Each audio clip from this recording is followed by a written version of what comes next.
बरा 4 महिना हिउँदका रुखा बाँकी हरा बरा 4 महिना हिउँदका रुखा मेरै सिजा दरा मरि गई जन्म नपाइजा मेरै सिजा दरा मरि गई जन्म नपाइजा मेरै सिजा दरा मरि गई जन्म नपाइजा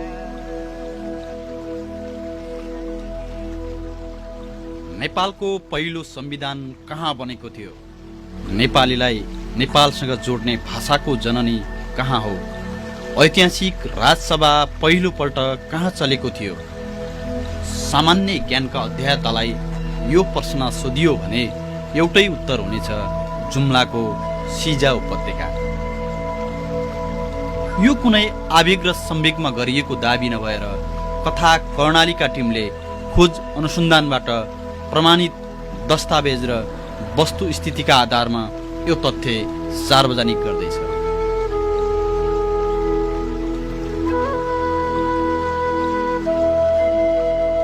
नेपाली राजनीतिको उच्च मानक बनाएको त्यही कर्णाली प्रदेश आज सेतो भातको रहरमा किन खुम्सियो? त्यो कर्णाली हो जहाँ प्रजातन्त्र आएको खबर प्रजातन्त्र गुमेपछि पुर्याइन्थ्यो। नियत दोषी या नियति यो अवस्था अहिले पनि कहिल्यै नपुरिएको खाडल बनेर उपस्थित छ। माथि भगपति तल रामला पाण्ड गुफा माथि भगपति तल रामला पाण्ड गुफा घुम्न आउने जाते रामलाई भन्छन् सिजादर घुम्न आउने जाते रामलाई भन्छन् सिजादर। स्थानीय कलाकार रूप बुढाले भने जस्तै इतिहास बोकेर पनि यो ठाउँले अस्तित्वको बिट मागिरहेको छ। घरदेश परदेशसम्मका नेपालीलाई भाषाको माध्यमबाट जोड्ने यो थलो गुमनाम अवस्थामा छ। विकासका नाममा मुलुकभर टावर बनाउने होड चलिरहँदा भाषाको प्राण भर्ने यो ठाउँलाई सम्झने दरकार कसैले राखेका छैन। यो विशेष गरी त यो हाम्रो यहाँको नागरिकको पनि कमजोरी हो, पोलिटिकल हिसाबले पनि कमजोरी हो।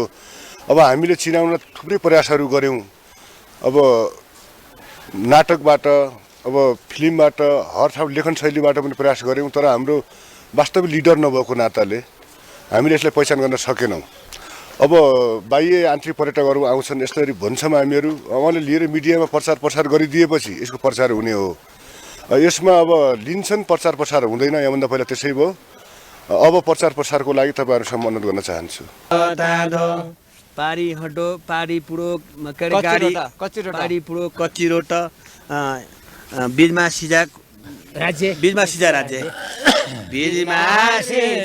राज्य पारी पुडो कच्ची बाटो बीजमा सिजा राज्य पारी पुडो कच्चा बाटो। ए क्या दिया उन भोट विकास निकास केही हुँदैन, क्या दिया उन भोट क्या दिया उन भोट विकास निकास केही हुँदैन क्या दिया उन भोट विकास निकास केही नै। जुन्ता भोट दिँदैछन् उम्मेदवार त उठेकै छन्, जुन्ता भोट दिँदैछन् उम्मेदवार त उठेकै छन्, जनता भोट दिँदैछन् उम्मेदवार त उठेकै छन्। सिजा राजनीति भाषा र संस्कृतिको मात्र नभएर बौद्ध धर्मको संवर्धक र सम्भारक पुँजी पनि हो। बौद्ध दर्शनको ख्यातिलाई बहुजन हिताय बहुजन सुखायका रूपमा देश विदेशमा सुवास फैलाउने यो भूमिले ऐतिहासिक भूमिका निर्वाह गरेको प्रमाण भेटिन्छ। त्यति त थाहा छैन। मन्दिर उही बेला के सिजापति राजाले राज गरेको, अनि यो मन्दिर पनि उही राजाको देवी उही राजाले राखेको मन्दिर हो। अनि फेरि यहाँ लामा पनि छ, लामा पारी अरी लामा देवीले यो लामासँग अलिकता उ गरी लामा पनि देवीसँगै छ। राजा राज गर्दा छिया भनिकन यो राजाको राज उति अझै उही बेला यो के अरे त्यो राज्य हो के श्रीपाल पृथ्वीनारायण शाहले सारा एकीकृत गर्ने बेला त्यही बेला लडाइँ भइकन यो सारा एक गरिकन यहाँ ऊ के अरे भाया हो राज्य त्यही संसारका राज्य उत्या भनिकन भन्ने छ ऐतिहासिक ठाउँ हो। उपत्यकामा चाहिँ तपाईँको धेरै चाहिँ मल्ल राजाहरूले चाहिँ त्यहाँको धनमालहरू लुटेर तत्कालीन सिजापति राजाले त्यहाँ चाहिँ तपाईँको त्यहाँको खस भाषा सभ्यता यहाँबाट हुँदै सिजा हुँदै त्यहाँ सिकाएको इतिहास छ। हेर्नुहोस् अब त्यहाँबाट चाहिँ के हो भने सिजापति राजाले चाहिँ उपत्यका मल्ल राजा पनि खस भाषा चाहिँ को विस्तार गर्दै चाहिँ राज्य नेपालसम्म चाहिँ तत्कालीन अहिले चाहिँ उपत्यका भन्ने चलन छ, काठमाडौँ उपत्यका राजधानी त्यो नेपालसम्म चाहिँ पुर्याउने चलन खस राजाले नै गरेको इतिहासमा पुष्टि हुन्छ। हेर्नुहोस् त्यति बेला चाहिँ यहाँको चाहिँ सरकार अथवा अहिले त कर्णाली प्रदेश सरकार तपाईँ हामीले अत्यन्त मन पराउने देउडा संस्कृतिको प्रवर्धनमा समेत यो माटोले महत्त्वपूर्ण भूमिका निर्वाह गरेको छ। इतिहासका जानकार भन्छन् मध्यकालमा सिन्जा साम्राज्यको शीतकालीन राजधानी दैलेखको दुल्लो र ग्रीष्मकालीन राजधानी जुम्लाको सिन्जामा थियो।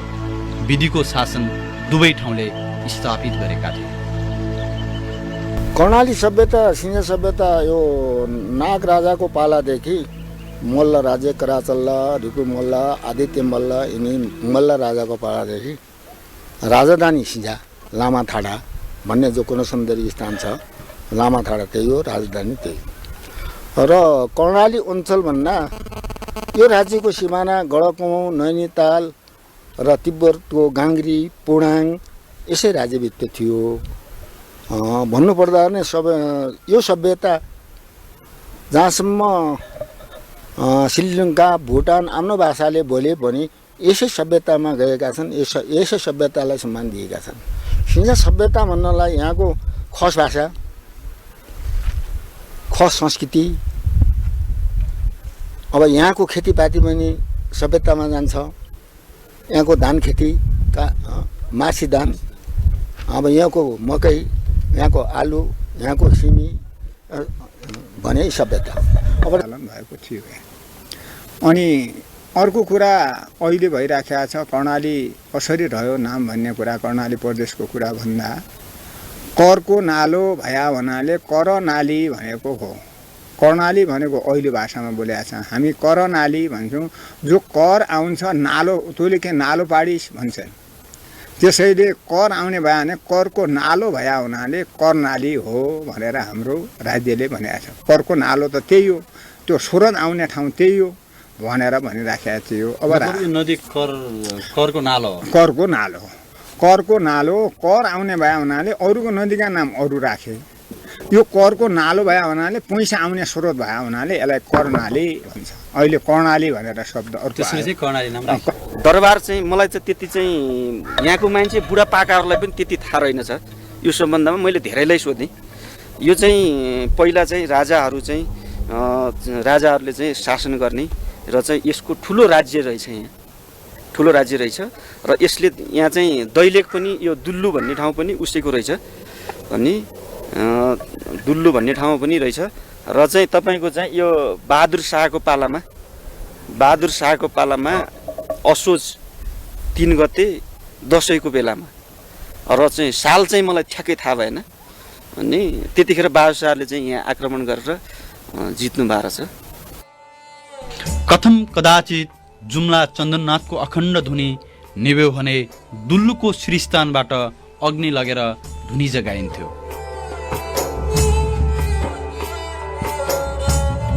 सिन्जा क्षेत्रको मौलिक सांस्कृतिक वेशभूषा र रीतिरिवाज छ। गीतले सिन्जा साम्राज्यको वैभव र विरासतको ऐना देखाउँछ। यसले हाम्रो राजनीतिक, आर्थिक, सामाजिक र सांस्कृतिक धरातलको चित्रण गरेको छ। यद्यपि खस सभ्यता राजनीतिक विभेदको चपेटामा परेर बहिष्कृत र तिरस्कृत बनेको पारखीहरूको अनुभव छ। उपत्यकामा चाहिँ तपाईँको धेरै चाहिँ मल्ल राजाहरूले चाहिँ त्यहाँको धनमालहरू लुटेर तत्कालीन सिजापति राजाले त्यहाँ चाहिँ तपाईँको त्यहाँको खस भाषा सभ्यता यहाँबाट हुँदै सिजा हुँदै त्यहाँ सिकाएको इतिहास छ।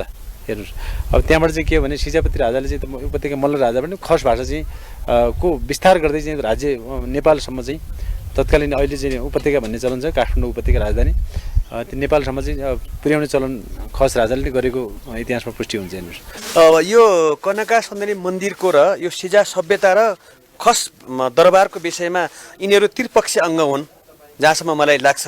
यिनीहरू चाहिँ कनका सुन्दरी मन्दिर प्लस सिजा सभ्यता र खस सभ्यता तिनै पक्ष जोडिएको हुनाले यहाँ तपाईँको खस कल्चरहरू पनि यहीँबाट छ। खस भाषाहरू जस्तै ल्याउप जाउप होइन भन्ने कुराहरू चाहिँ हामीले यही ठाउँबाट यही थलोबाट हामीले उत्पादन गऱ्यौँ र यसरी पूजाआजा यसरी हामीले चाहिँ पाठ पूजा गर्नुपर्छ भन्ने कुरा पनि हामीले यसरी पत्ता लगायौँ। र मुलुकका 100 पर्यटकीय गन्तव्यको सूचीमा पर्दा समेत सिंजामा पूर्वाधार निर्माण शून्य हुनु विडम्बनापूर्ण रहेको स्थानीय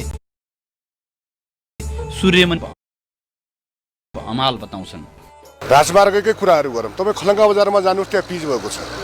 अब प्रदेश सरकारले बजेट नहालेको होइन, प्रदेश सरकारबाट बजेट आउँछ तर ठेकेदारहरू बाहिरको हुन्छ।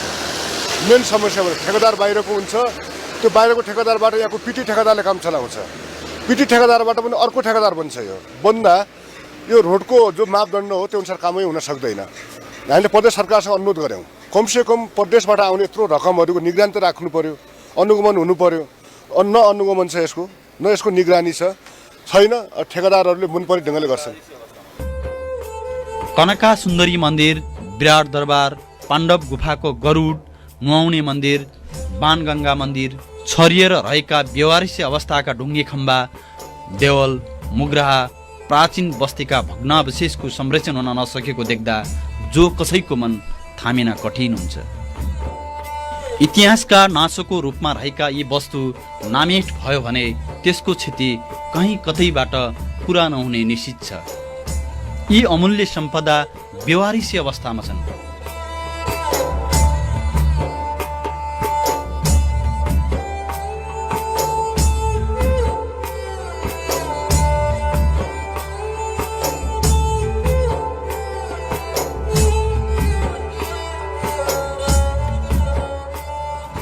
सङ्घीय, प्रदेश र स्थानीय तहका राजनीतिक संरचनाले सिजाको गौरवमय इतिहास बचाउने काममा बेखबर छन्। 5 भाइ पाण्डव बस्ने पाण्डव गुफा र विराट दरबारको अवशेष समेत भेट्न मुस्किल पर्न थालेको छ। खस राज्य सञ्चालनको समयमा बनाइएका यी मठ मन्दिर, सिजा, सिंहबाग, ठुल्ठुला ढुङ्गामा कुदिएका चित्रकला, सङ्केत, अक्षर र अङ्कहरू लेखिएका शिलालेखहरू समेत अहिले खेतबारी र पाखाहरूमा बेवारिसी अवस्थामा भेटिन थालेका छन्। आँखै अगाडि इतिहास मासिन लागेको दृश्यले स्थानीयको चित्त काटिएको छ। स्थानीय सरकार अलिकति नबुझे जस्तो र अलिकति शिक्षित नभएको कारणले अलिकति त्यो स्थिरित भए जस्तो लाग्दैन। किन भन्दाखेरि जो जस्तो अहिले हामीले यो देख्यौँ, हामीले त के सोच्यौँ भने यो संरक्षण छ, यसलाई केही गर्नु पर्दैन। फेरि अर्को ठाउँमा देख्यौँ, अर्को ठाउँमा मठ मन्दिर देख्यौँ, संरक्षण छ। असंरक्षण भएकालाई संरक्षण गर्नु भन्दाखेरि यो पनि हामीले नबुझेका ठहर्यौँ। किन भन्दाखेरि इतिहास तल फेरि उल्टोमेटी फर्किरहेछ। यसलाई उल्टो फर्काउन अहिले चेतना आयो। किन भन्दाखेरि हामीलाई चाहिँ जनचेतना र अग्रपन्थीमा लिने अलिकति अगुवाईको कारणले गर्दाखेरि हामी नबुझेका रहेछौँ। अहिले मेरो मानसिकमा आयो, अब म भोलि 1 हप्ता पछाडि यसलाई संरक्षण पालिस गरेर हुने हो कि उल्टो बनाएर हुने हो कि माथि उखासेर हुने हो कि चेतना त आयो नि हो। चेतना दिने मान्छे नभइकन हामी अलिकति पछाडि धक्किले जस्तो लाग्यो। अत्यन्त विकट पहाडी तथा हिमाली क्षेत्रमा रहेको यो उपत्यकाको भूगोल अनुपम छ। हिमा नदी यो उपत्यकालाई चिर्दै बाहिर निस्किएको छ। ऐतिहासिक बजार रहेको हाट सिजा उपत्यका कर्णाली राजमार्ग मार्फत सडक सञ्जालमा जोडिएको छ। स्याउ लगायतका फलफुलको उत्पादनमा यो उपत्यका अग्रणी मानिन्छ। यार्सेगुम्बा यही छ। यहाँ चाहिँ तपाईँको चाहिँ केसर खेती हुन्छ। स्याउहरू चाहिँ जताततै स्याउहरू फलाउन सकिने सम्भावना छ। यो त राज्यले चाहिँ अब हेर्नु पऱ्यो नि। केन्द्र सरकारले यहाँ छ भनेर चाहिँ तपाईँको हरेक चाहिँ र मेटेरियल चाहिँ कर्णालीमा चाहिँ तमाम चाहिँ प्रचुर सम्भावना छ भने चाहिँ सरकारले चाहिँ गलत तरिकाले हेरिराखेको छ। यहाँ पहिचान गर्न सकिरहेको छ, आइडेन्टिफाई गर्नु पऱ्यो। त्यसले गर्दाखेरि उसले चाहिँ सरकारले चाहिँ अझै पनि कालो चस्मा लगाएर चाहिँ तपाईँको चाहिँ सरकारले चाहिँ तपाईँको हेरिराखेको छ। कर्णालीप्रति चाहिँ नजर त्यस्तो छ। कर्णालीका राजाहरूको मुख्य योगदान भनेको अहिले बोलीचालीमा रहेको खस भाषाको उद्गम स्थल नै हो। यहाँ ईसाको 13औं शताब्दीको पुरातन देवनागरी लिपि फेला परेको थियो। त्यसो त सिजा उपत्यका खस मल्लहरूको राजधानी थियो। आजभन्दा 3461 वर्ष अघि अर्थात् ईसापूर्व 1444 मा राजा जलन्धरले सिन्जा राज्य स्थापना गरेका थिए। राजा जालन्धर शिवका भक्त भएकाले शिवको अघिल्लो अक्षर सी र आफ्नो नामको अघिल्लो अक्षर जाबाट जोडेर सिजा नाम रहन गएको जनश्रुति भेटिन्छ।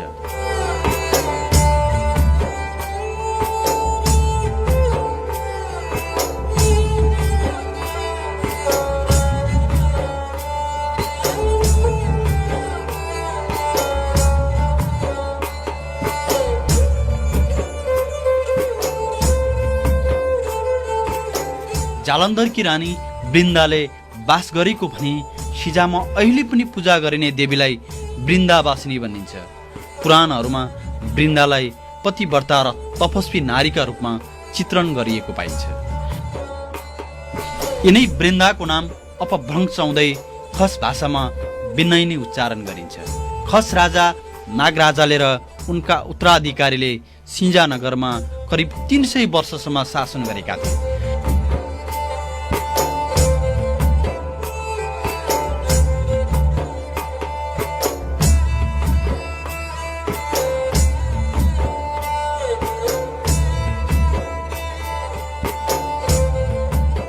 खस राजाले पूर्वमा नेपाल उपत्यकामा 2 पटक भन्दा बढी आक्रमण गरी करत राज्य बनाएको र पश्चिममा कुमाव गढवालसम्मका राज्यलाई आफ्नो साम्राज्यभित्र पारिएको इतिहास भेटिएको छ। यस्तै गरी बलि राजाका पालामा जुम्ला राज्य समृद्ध र शक्तिशाली रहेको इतिहास छ। जुम्ला राज्यका अन्तिम राजा सुलेमान शाहीले विक्रम सम्वत 1816 मा राज्याभिषेक गरेका थिए। नेपाल एकीकरणको अभियानमा शिवनारायण खमीको गोर्खाली सेनाले 1846 कब्जा नगरुन्जेलसम्म जुम्ला राज्यको अस्तित्व थियो। 4औं शताब्दीमा सुरु भएको जुम्ला राज्य 18औं शताब्दीसम्म अखण्ड र शक्तिशाली रहेको थियो। इतिहासको पारसमा नै यो भूमिको गुमेको त्यो ऐतिहासिक साख फर्काउन सम्पूर्ण नेपालीको एकता आवश्यक छ। जुन ठाउँले नेपालीलाई जोड्ने अभिभारा लियो त्यो ठाउँको सम्वर्धन प्रवर्धनमा जुट्नु हाम्रो कर्तव्य हो। सबै नेपालीको एउटै ध्वनि हुनुपर्छ, नेपाली हामी रहन्छौँ कहाँ सिजा नै नरहे। हात पुग्दैन लौरी छैन पहरामा सुन्छ, अर्कालाई बुझाउने मन आफै किन रुन्छ। सिजावासीको पीडा हो यो, न हात पुग्छ न लौरी पुग्छ। सबैलाई सम्झाउने मन आज सिजावासीको यसरी नै गीतका भाकाहरूमा पनि दुखिरहेको छ। यी भग्न विशेष काँडा, यी भग्न विशेष दरबार, यो भग्न विशेष भूभागले पनि सिजावासीको मन यसरी नै गीतबाट पनि दुखिरहेको छ। दर्शकबिन कथा कर्णालीको आजको श्रृङ्खला कस्तो लाग्यो? सल्लाह सुझावको अपेक्षासहित सम्पूर्ण युनिटका साथ मलाई पनि आज्ञा दिनुहोस्। नमस्कार। भैसे घामाले घुमाइदिएको पर ताई